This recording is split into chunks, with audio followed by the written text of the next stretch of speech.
सत्संगजी प्रेमाने बोला, धन निरंकारजी. सत्संगजी, मानव जर या दृष्टीला प्राप्त करून घेईल, जे अनेकतामध्ये एक करून या एकाला बघेल, तेव्हाच अनेकता असूनही एकतत्वाच्या भावाने युक्त होईल. आणि मग ही एकता जेव्हा मानव भाईचाऱ्याचे रूप बनेल, तर ही धरती स्वर्ग बनेल, सुंदर बनेल. पण जी संसाराची अवस्था आपण पाहतो, एक अशी बिखरलेली अवस्था आहे, तुटलेली अवस्था आहे. एक दुरावा आहे, दुरी आहे. मध्ये तो धागा नाही जो एका माळेत वळवून एक करतो. आणि अशा प्रकारे तुटलेली माणसं, बिखरलेली माणसं आणि महापुरुषांचे वचन की एक होऊन जाय, जुळून जाय, हे सर्व आपल्या स्वतःला ओळखे. भगवान श्रीकृष्ण म्हणतात की सर्व धर्मान परित्यज्य, की कशा प्रकारच्या धारणा, ती नजर, ती आमची मान्यता, त्याचा त्याग करा. की तजोस परम भजो पारब्रह्म, या अज्ञानतेचा त्याग करा. हे भ्रम अज्ञानतेच्या कारण आहे. या अज्ञानतेचा त्याग करा आणि भ्रम आणि भ्रांतीतून सुटकारा मिळवा. तर एकच मग बाकी राहते, आणि ते म्हणजे अनेकता असूनही एकच होते. पण अज्ञानतेने केवळ अनेकता दाखवली, एक नाही दाखवला.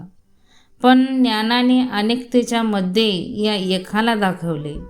मग आपल्या बुद्धीत, डोक्यात आणि मनात बसता उठता, चालता फिरता, व्यवहार करत असताना सर्व संकीर्णता जाते, भिंती पडतात आणि एक आपणत्वाचा भाव हा मजबूत होतो. आणि एक वैभव भाईचारा, ज्याला आम्ही म्हणतो, तो स्थापित होतो. आम्ही त्या दृष्टीने पाहू जी संत महापुरुषांची दृष्टी आहे, जी गुरुपीर पैगंबरवाली दृष्टी आहे, त्याला समदृष्टी म्हणले जाते. या दृष्टीने सर्वजण युक्त व्हावे, ती आमची पाहणी अशी बने, ते आमचे भाव असे बने, ती आमची भावना अशी बनी. पण आमची जी दृष्टी बनली आहे, ती दृष्टी अशी आहे की दुसऱ्याला कमी समजणे, दुसऱ्याला बेकार आणि तुच्छ मानणारी आणि पावला पावलावर छोटा मानणे, ही त्यांची प्रवृत्ती असते. ही त्यांची एक मानसिकता असते, ही त्यांची एक अवस्था असते. तर अशा अवस्था आणि नजरेने युक्त होऊन संसारामध्ये लोक विचरण करत आले आहेत. आणि या वेळेतही याच अज्ञानतेचा फैलाव पाहतो की माणूस कशा प्रकारे जगतो, या संसाराची, या जीवनाची यात्रा कशा प्रकारे याचे हावभाव आहेत, कशा प्रकारे याची चाल, कशा प्रकारे माणूस या धर्तीवर वैर, विरोध, कलेश उभा करतो. एक क्षणही घालवणे माणसाला असे वाटते की शांतीच्या बगैर आहे. महापुरुषांनी, संतजनांनी जे योगदान दिले संसाराला, ते शांतीच्या रूपात होते. संसाराने तर घुटन दिली, पण संतांनी शांती आणि आनंद प्रदान केले. तर यासाठी महापुरुषांचा संग, त्यांची वाणी आणि त्यांची भावना यांना महत्त्व देण्यासाठी महापुरुषांनी प्रेरणा दिली. धर्म ग्रंथामध्येही हेच म्हणले आहे की आम्ही त्या पैलूला विशेषता देऊ ज्यांना गुरुपीर पैगंबरांनी विशेषता दिली. ज्या गोष्टींना त्यांनी आपले केले, आम्हालाही तेच स्वीकारायचे आहे. ज्या प्रकारची दृष्टी त्यांना मिळाली, त्याच दृष्टीने आम्हालाही पाहायचे आहे. अशा प्रकारे हेच अनुसरण आणि अनुकरण होऊन जाय, तर माणूस देवता बनेल. आणि देवता काय, तर प्रभूचे रूपही होऊन जाईल. आणि हाच एक ध्यास घेऊन महापुरुष, संतजन या संसारामध्ये वेळोवेळी विचरण करत आले आहेत आणि संसाराला हे जागृत करत आले आहेत. हे आपल्याला ध्यान करून देतात.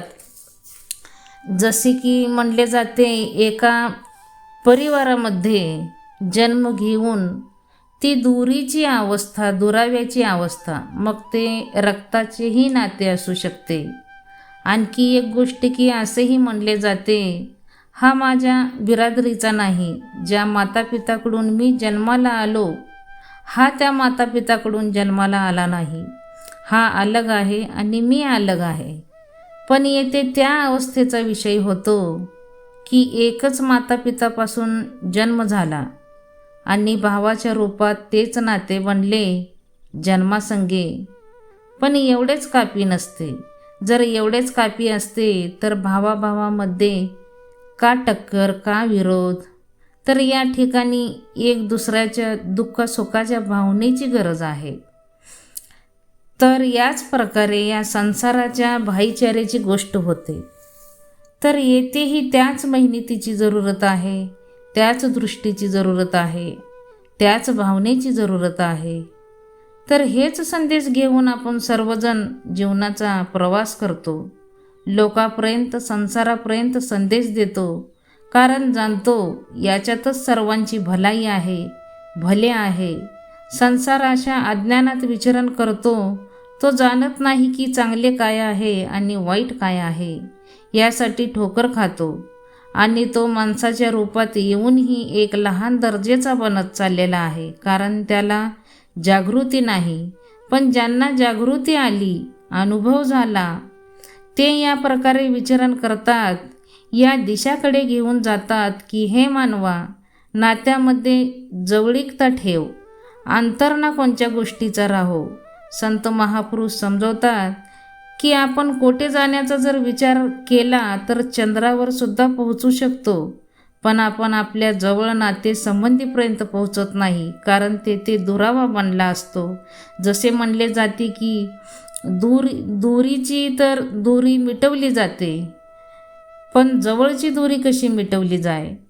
खऱ्या अर्थात याच धर्तीवर सर्वजण राहतो, याच धर्तीवरती जन्माला आलो, याच धर्तीवरती विचरण करतो, याच धर्तीची आपण सर्वजणे लेकरं आहोत.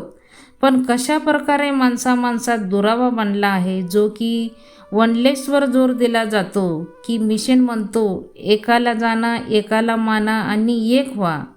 मग मानले जाते आणि एक होऊन एकाला जाणणे संभव होते. मग एक तत्वाच्या सूत्रामध्ये बांधले जाऊ शकतो. मग अजून काय इच्छा आकांक्षा राहू शकते? मग हे सर्व काही या एकावर टिकले आहे, एकता याच्यावर टिकली आहे. तर खरंच सत्संगाचे आपले भाग्य मोठे आहे की आपल्या जीवनामध्ये हा समयचा सद्गुण आला आणि या प्रत्येक गोष्टीचे आपल्याला जाणीव होत आहे आणि हे जाणून आपण आपले जीवन व्यतीत करत आहोत. आपल्याला संतांचा संघही मिळालेला आहे. तर सत्संगजी सदैव सतत सत्संग सेवा आणि नामस्मरण करायचं आहे. सत्संगजी प्रेमाने बोला. धन निरंकारजी.